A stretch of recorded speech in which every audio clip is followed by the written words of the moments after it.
लखीसराय में 20 नवंबर को हुए गोलीकांड को लेकर बीजेपी नेता विजय सिन्हा ने एक बार फिर सरकार और पुलिस पर सवाल खड़े कर दिए हैं। विजय सिन्हा ने कह दिया है कि कबैया थाना क्षेत्र के पंजाबी मोहल्ले में एक ही परिवार के 6 लोगों पर गोलीबारी की गई थी, जिसमें 3 लोगों की मौत हो चुकी है। पीड़ित परिवार अब भी डरा सहमा हुआ है, लेकिन पीड़ित परिवार को न्याय दिलाने के बजाय पुलिस अपराधियों को संरक्षण देने में लगी है। यही मांग किया था कि न्यायिक जांच करे, सीबीआई से जांच करे, कम से कम सीआईडी से तो जांच कराए। जो उस बिल्ली जो दूध की रखवाली उसको जिम्मे, अरे जो खुद बचाने का प्रथम दिन से मानसिकता तय कर चुका है, दबाव में है, वो क्या न्याय करेगा। वहीं आरजेडी प्रवक्ता शक्ति यादव ने प्रशांत किशोर पर हमला बोलते हुए कहा है कि प्रशांत किशोर एक व्यवसायी हैं। वो जिस भी पॉलिटिकल पार्टी के लिए काम करते हैं उसका डेटा दूसरी पार्टी को बेचते हैं। प्रशांत किशोर पांडे एक व्यवसायी है, तुमाफेरी करता है। ये बात मैं बहुत पहले से कह रहा था। चंद्रबाबू नायडू ने प्रशांत किशोर पांडे को डकैत कहा था और फिर चंद्रबाबू नायडू से जाकर करके चुनाव प्रचार का सौदा करता है पैसे पे। हर पॉलिटिकल पार्टी के साथ जिससे के साथ ही काम करता है उसका डाटा कलेक्ट कर करके फिर दूसरे पार्टी के यहां बेचता है। यही इनकी फितरत है। प्रादुर्भाव भी गुजरात से हुआ है। ये राजनीति के लिए, डेमोक्रेसी के लिए ये काला स्पॉट है। समाज सेवा के नाम पर धन का संग्रह, उगाई।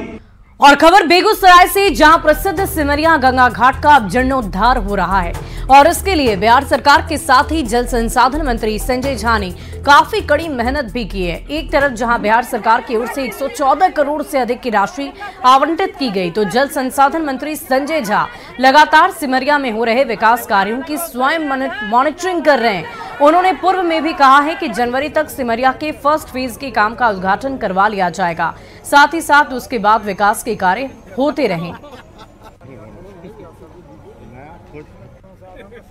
आने वाले भविष्य में या एक विश्व के स्तर पर, तो भारत के स्तर पर भी एक पर्यटक के रूप में ये परिवर्तित हो रहा है।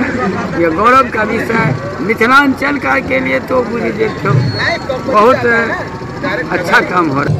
अभी जहाँ खड़े हैं इस 12 लाख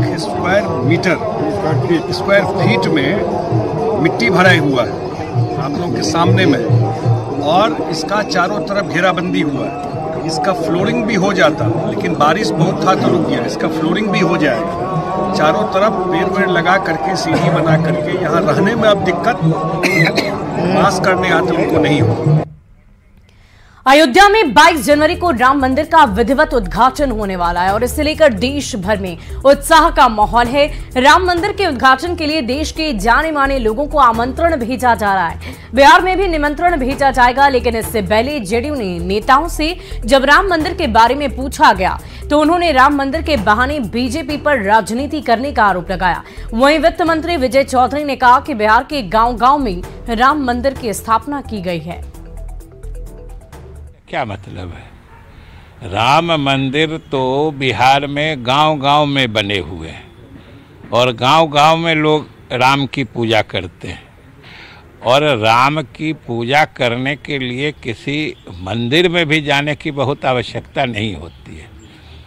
तो कुछ लोगों ने मिल के एक मंदिर बनाया है, और जिन्होंने मंदिर बनाया है वो जिनको आमंत्रित करेंगे, तो जिनको आमंत्रित करेंगे वो सोचेंगे जाएंगे, जाना चाहिए नहीं जाना चाहिए।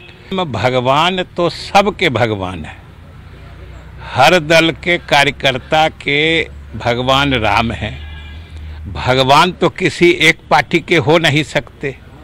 अगर भगवान को ही कोई पार्टी या कोई व्यक्ति अगर अपने पाले में खींचने की कोशिश करता है तो वो समझ लीजिए भगवान को कितना सम्मान से देखता है। ये मैं कहा हूँ, मैं तो सबका सम्मान करता हूँ। हमारे किताब में है, हमारे शरीयत में है, अगर मंदिर और मस्जिद दोनों है तो मस्जिद का हिफाजत करना है तो मंदिर का भी हिफाजत मुझे करना है, मेरा शरीयत कहती है। लेकिन चंद ऐसे लोग हैं जो आपसी भाईचारा को बिगाड़ना चाहते हैं। हम लोग तो जो भी हमारे दोस्त मित्र हैं, आप देखते हर समाज के लोग रहते हैं, हम सबका सम्मान करते हैं।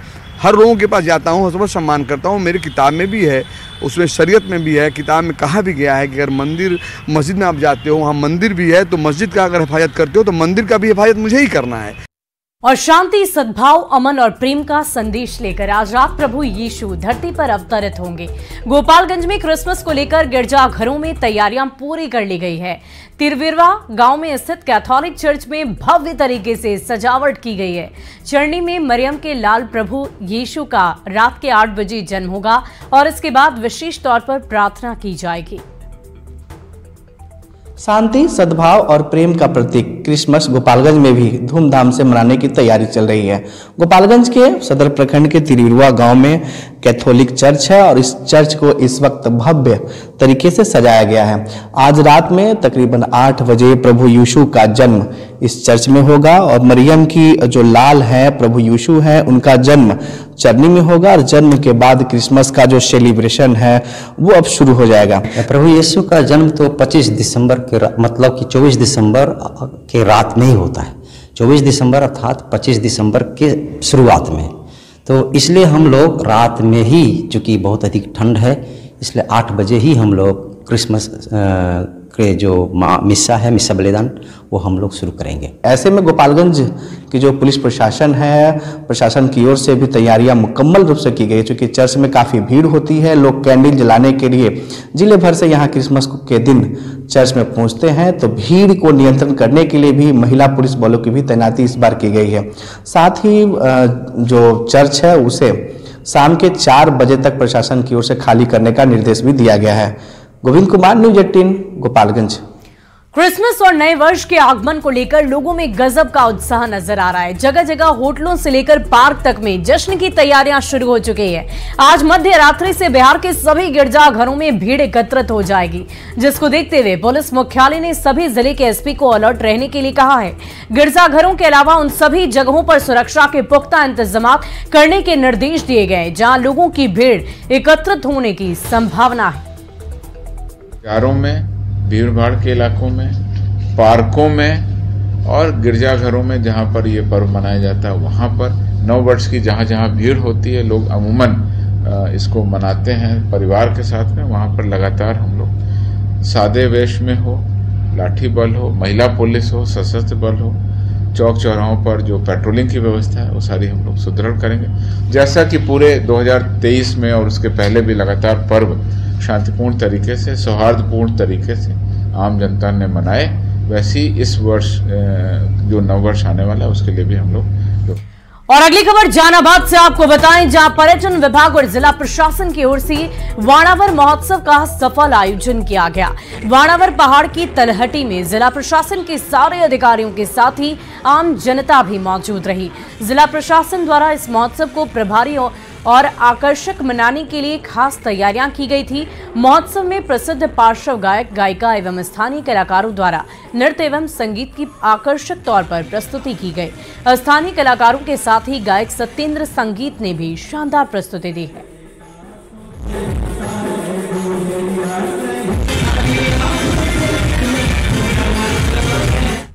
महोत्सव बहुत अच्छा काम हुआ है और मैं चाहूँगा ये देश के धरोहर बने, इस स्तर पर इसका नाम हो, बहुत सारी चीज़ें जोड़ा जाए और यहाँ जो आवासन और पर्यटन का विकास कमी है उसको हम चालू करवाना चाहिए। लोग बहुत अच्छे हैं यहाँ, खास करके जिस इलाके में ये हो रहा है ये बहुत बिल्कुल ग्रामीण इलाका है और गांव के लोग और गांव की मिट्टी, गांव का वातावरण, गांव की हवा, गांव का भोजन, गांव का खाना पानी सब बहुत ही सुंदर होता है। तो जब सब कुछ सुंदर है तो लोग भी बहुत अच्छे हैं, बहुत चैन से लोग सुन रहे थे हमको। कैसा रहा कार्यक्रम? कार्यक्रम तो मेरे हिसाब से आप लोग बताएंगे कार्यक्रम कैसा रहा, मैं भी करके आ रहा हूँ।